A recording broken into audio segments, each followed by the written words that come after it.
सुमेन्दर उम्रो भाउजूले बेला नाकको बेला रिला गर्नुहुन्छ हौ। आजकलको केटाको के भरोसा हो जेठा? खोजा गरे कान्छाले पनि आफू जस्तै कुरा गर्थ्यो।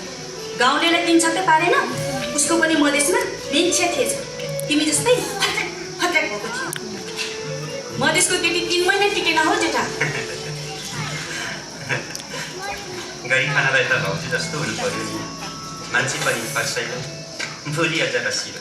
भाउजू म बिहा सहित तिर्छु हौ। 10,000 भइ पुग्छ। म मसिनी जस्तै कहाँ खाएर भाग्ने त? त्यो मसिनीको कुरा नगर है जेठा।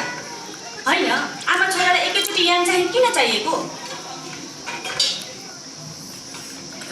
याङ भनेको पैसा होइन। हेर जेठा, मसँग भएको सिरीखुरी याङ सबै अघि तिम्रो आमालाई नै पो दिइपठाए त। त्यो पनि तल्लो घरे माइली छमाले 3 महिना अगाडि चलाएको ब्याज सहित ल्याइदिएको थियो र। अब कसो पो गरौँ जेठा?